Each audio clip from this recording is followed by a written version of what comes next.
तो यहाँ पर हम लोग पढ़ रहे थे कि 1 और 2 के बीच की 5 परमेय संख्याएं ज्ञात कीजिए। तो उसको ज्ञात करने के लिए हम क्या करते हैं, जैसे कह रहा है ना कि 1 और 2 के बीच की 5 परमेय संख्याएं ज्ञात कीजिए। तो इसमें सबसे पहले हम क्या करते हैं, आपको हम शॉर्ट फॉर्म में बताते हैं कि आप 1 और 2 को जोड़ लीजिए। यहाँ पर क्या करना है आपको कि यहाँ पर देखिए ध्यान से, 1 प्लस 2 जोड़ने के बाद में फिर उसको क्या करना है, 2 से भाग दे देना है। तो उसको आप जब 1 और 2 को जोड़ेंगे और 2 से भाग दे देंगे तो क्या आएगा, 2 और 1 हो गया 3/2, 3/2। ये क्या है, ये 1 और 2 के बीच की परमेय संख्या है, ठीक बीच की परमेय संख्या है, 1 और 2 के ठीक बीच की परमेय संख्या है। जैसे मान लीजिए आपके पास 1 2 3 4 5 5 लाइन्स हैं।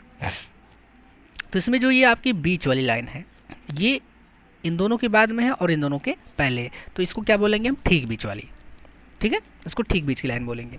तो उसी प्रकार से 1 और 2 के बीच की 5 परमेय संख्याएं हमको ज्ञात करना है। तो हमने क्या किया, 1 और 2 के ठीक बीच वाली एक संख्या ज्ञात कर ली। यहाँ पर देखिए 3/2 को ज्ञात कर लिया।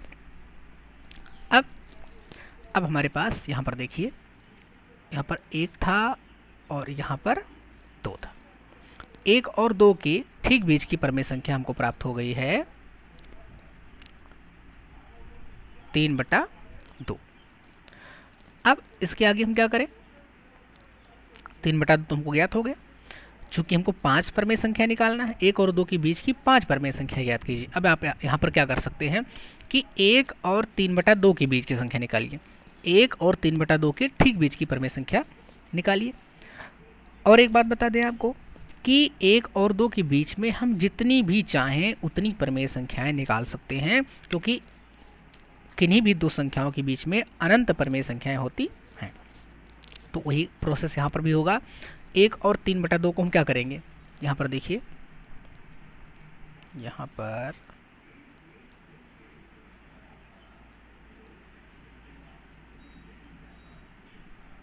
देखिए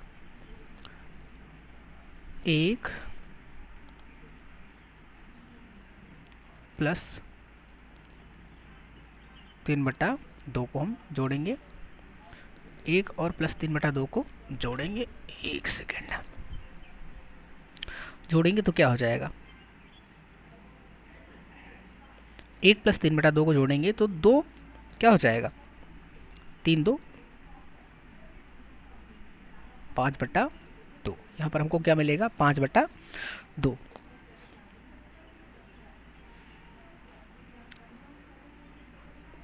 5/2 प्राप्त होगा। तो 1 और 3/2 के बीच की संख्या हमको निकालनी है। तो पहले मैंने क्या किया, 1 और 3/2 को जोड़ा। अब जोड़ने के बाद में इसको क्या करेंगे, जोड़ने के बाद में इसको 2 से भाग दिया जाएगा, तो 5/2 और भागे 2। इस प्रकार की जब भाग हो जाए तो क्या करते हैं, 5/2 और बटा 2 लिखा हुआ है, यहाँ पर बटा 1 लगाते हैं, इसका गुणा 2 से होगा और इसका गुणा 5 से होगा। तो ये हो जाएगा 5 गुणे 1/2 गुणे 2, अर्थात 5 एकन्नम 5 और बटे 2 दूनी 4, 5/4। तो 1 और 3/2 की ठीक बीच की परमेय संख्या हमको क्या ज्ञात हुई, 5/4। अब कितनी संख्या हो गई 1 और 2 के बीच में, 1 और 2। अच्छा, अब एक संख्या और निकालते हैं, फिर निकालते हैं हम 1 और 5/4 के बीच की परमेय संख्या, 1 और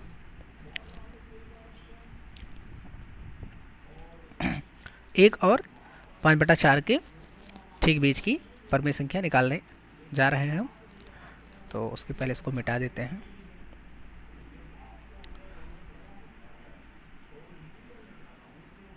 एक सेकंड, हाँ, अब चलिए क्या करना है, 1 और 5/4 के बीच की परमेय संख्या निकालनी है। तो क्या करना है,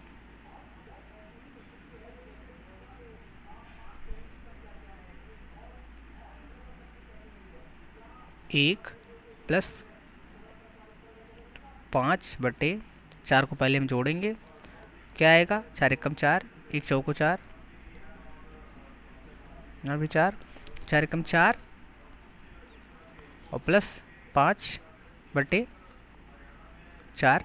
तो 5 4 कितना हो गया? 9। 9/4 क्या मिला था हमको? 9/4। अब 9/4 को हम किससे भाग दे देंगे? बटा 2 से। तो वही प्रोसेस यहाँ पर होगा, 2 का गुणा किससे हो जाएगा? 4 से हो जाएगा। तो ये हो जाएगा 9/4 दूनी 8, यानी कि 9/8। तो हमारे पास क्या था? इधर 1 था, इधर क्या था? 2 था, बीच में कितना मिला था? 3/2। फिर इधर कितना मिल गया था? 5/4। अब 5/4 और 1 के बीच में हमको एक संख्या मिल गई है 9/8, है ना?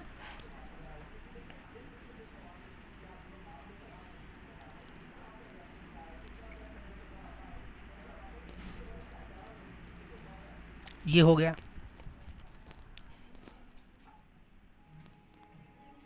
अब क्या करेंगे? 9/8 और 5/4 के बीच में एक परमेय संख्या और निकाल लेंगे। उसके लिए हमको क्या करना पड़ेगा? हम 9/8 और 5/4 को जोड़ेंगे। तो 9/8 और प्लस 5/4 को जोड़ेंगे तो 8 और 4 का एलसीएम कितना आ जाएगा? 8 आ जाएगा। 9 प्लस 4 दूनी 8, 5 दूनी 10, 10 9 19, 19/8 हो गया। 19/8। अब 19/8 को क्या करना है? 2 से भाग कर देना है, क्योंकि जोड़ने के बाद में उसको 2 से भाग दिया जाता है। तो 2 से भाग करेंगे तो 19/8 को अगर 2 से भाग करेंगे तो ये वास्तव में क्या होगा? 8 2 से 8 का गुणा हो जाएगा। ऊपर आप देख चुके हैं। तो ये हो जाएगा 19/8 दूनी 16। तो एक परमेय संख्या हमको और मिली 19/16। ये किसके किसके बीच की परमेय संख्या है? ये जो है 9/8 और 5/4 के बीच की परमेय संख्या है 19/16। चलिए 19/16 निकल आया। अभी हमारे पास कितनी परमेय संख्या प्राप्त हुई? 1 2 3 4, 4 परमेय संख्या प्राप्त हुई है। अब इन 4 परमेय संख्याओं के बाद हमको निकालना कितना था? 5 परमेय संख्या निकालना था। तो हम क्या करेंगे? 3/2 और 2 के बीच में निकालेंगे एक परमेय संख्या। 3/2 और 2 के बीच में एक परमेय संख्या निकालेंगे तो वो क्या हो जाएगी? 3/2 प्लस 2, 3/2 प्लस 2, 2 एक का लघुत्तम 2, हो जाएगा 3 प्लस 2 दूनी 4/2। तो 4 3 7/2। अब 7/2 को क्या करेंगे? 2 से भाग करेंगे। 2 से भाग करेंगे तो होगा क्या कि वो नीचे वाले 2 में, यानी कि हर 2 जो है उसमें गुणा हो जाएगा। 7/4 गुणे 2, तो ये हो जाएगा 7/4। तो इस प्रकार से यहाँ पर 9/8 से लेकर के 7/4 तक 5 परमेय संख्या ज्ञात हो गई। पहली 9/8, दूसरी 19/16, तीसरी 5/4, चौथी 3/2 और पांचवी 7/4। तो इस प्रकार से ये जो है 5 परमेय संख्याएं आपको ज्ञात हो गई। यहाँ पर भी निकाला गया है 5/4, 11/8, 13/8 और 7/4, ये उन्होंने बीच से अलग से निकाला है। तो कोई ज़रूरी नहीं है कि जो ये निकाले या जो मैंने निकाला है वही पांचों परमेय संख्याएं होनी होनी चाहिए। कोई भी परमेय संख्या हो सकती है। आप किसी उसके दोनों के बीच में कोई भी संख्याओं को जोड़ करके आप परमेय संख्याएं निकाल सकते हैं, क्योंकि दो संख्याओं के बीच में अनंत परमेय संख्याएं होती हैं। यहाँ पर और एक बात लिखी हुई है, एक अन्य विकल्प है कि एक ही चरण में सभी 5 परमेय संख्याओं को ज्ञात कर लें। क्योंकि हम 5 संख्याएं ज्ञात करना चाहते हैं, इसलिए हम देखिए ध्यान से, मैं किताब से क्यों पढ़ा रहा हूँ और किताब से इतनी सारी बातें पहले अभ्यास के पहले मैं क्यों बता रहा हूँ? क्योंकि ये बहुत ही इंपॉर्टेंट होता है। अगर इसको आपने ढंग से पढ़ लिया तो आपका जो बेसिक है वो एकदम मजबूत हो जाएगा, स्ट्रांग हो जाएगा। इसको अगर आप पढ़ लेंगे तो फिर आपको एक्सरसाइज में कोई दिक्कत नहीं होगी। अभी मैं शॉर्ट फॉर्म आपको बता दूँ, शॉर्टकट्स बता दूँ, तो फिर आप उस क्वेश्चन को तो लगा लेंगे, लेकिन उसके बेसिस पे अगर कोई दूसरे क्वेश्चन आ जाते हैं तो आप उसको नहीं लगा पाएंगे। इसलिए इन चीज़ों को पढ़ना जानना बहुत ही ज़रूरी है।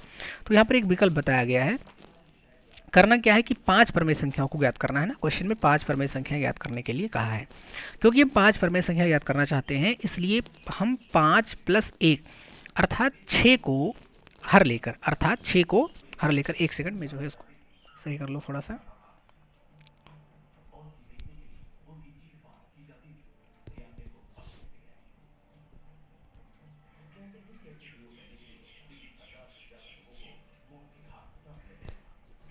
ठीक है।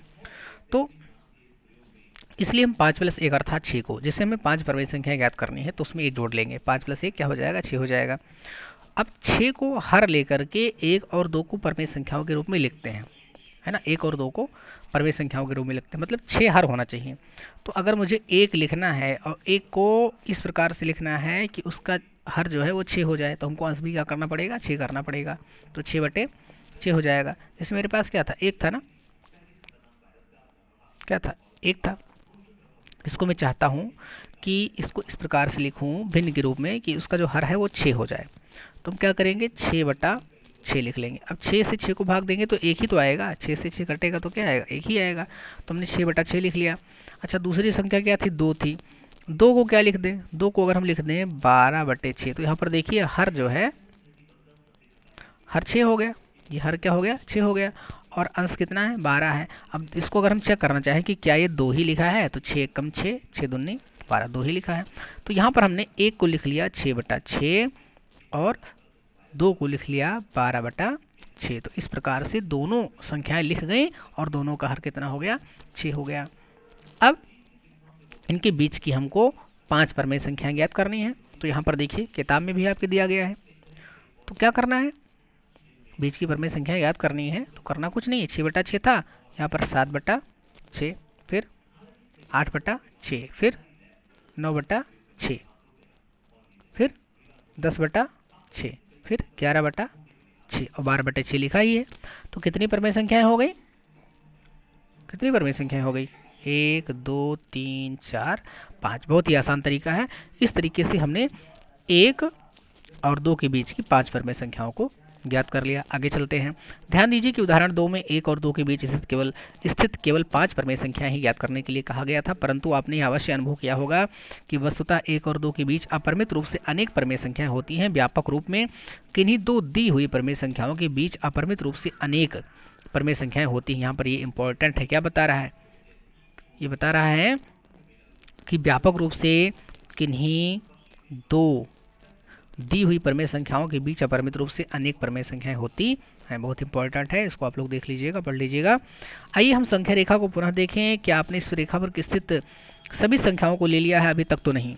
ये कह रहा है कि क्या आपने इस रेखा पर स्थित सभी संख्याओं को ले लिया है, तो मैं बता दूं कि अभी तक नहीं, अभी तक तो नहीं। ऐसा होने के कारण यह है कि संख्या रेखा पर अपरिमित रूप से, अपरिमित का मतलब होता है जिसकी कोई सीमा हो ही ना, अपरिमित हो, उसकी कोई परिमिति, उसकी जो है कोई सीमा ना हो, अनंत हो, अपरिमित रूप से अनेक और संख्याएं बची रहती हैं। आप द्वारा उठाई गई संख्याओं के बीच, आप द्वारा उठाई गई संख्याओं के स्थानों के बीच रिक्त स्थान है, और रिक्त स्थान न केवल 1 या 2 हैं बल्कि अपरिमित रूप से अनेक हैं। आश्चर्यजनक बात तो यह है कि किन्हीं दो रिक्त स्थानों के बीच अपरिमित रूप से अनेक संख्याएं स्थित होती हैं। अतः हमारे सामने निम्नलिखित प्रश्न बचे जाते हैं।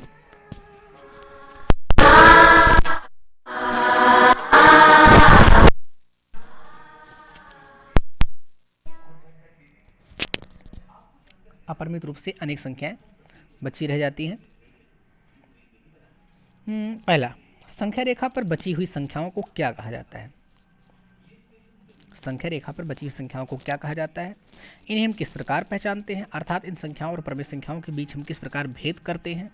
मतलब जो संख्या रेखा पर संख्याएं बची रह गई हैं, उन संख्याओं और परमेय संख्याओं के बीच में हम किस प्रकार से भेद, अंतर कैसे स्पष्ट करते हैं कि हाँ ये जो है दूसरी संख्याएं हैं और ये परमेय संख्याएं हैं। इन प्रश्नों के उत्तर अगले अनुच्छेद में दिए जाएंगे, यानी कि हमारी अगली वीडियो में इन प्रश्नों के उत्तर होंगे। अब आपकी प्रश्नावली आ जाती है।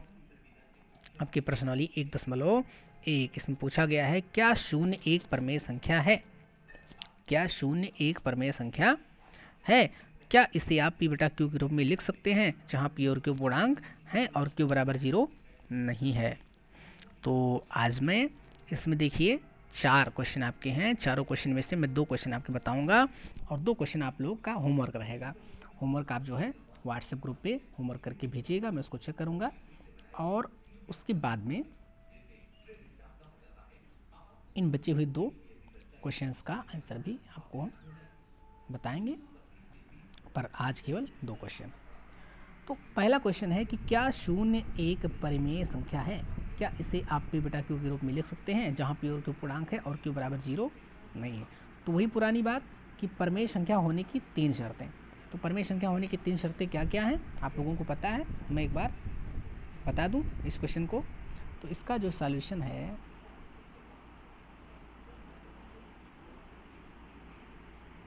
सॉल्यूशन परमेय संख्या, क्या शून्य एक परमेय संख्या है? तो आइए चेक करते हैं। पहली शर्त को चेक करते हैं। पहली शर्त p बटा q के रूप में होना चाहिए, तो हम 0 को 0/1 लिख दिया। यह जो है p बटा q के रूप में है, p बटा q के रूप में है, अर्थात पहली शर्त पूरी हो रही है। दूसरी शर्त p और q दोनों पूर्णांक होना चाहिए, तो यहाँ पर जो आपका 0 है बटा 1, ये भी एक क्या है पूर्णांक है, और एक भी क्या है पूर्णांक है। दूसरी शर्त भी कंप्लीट हो गई। तीसरी शर्त q बराबर 0 नहीं होना चाहिए, तो यहाँ पर q के स्थान पर क्या है, 0/1 में q के स्थान पर क्या है, q के स्थान पर 1 है, और 1 0 के बराबर नहीं है। 1 जो है ये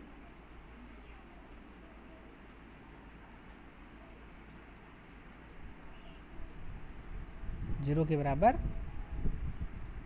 नहीं है।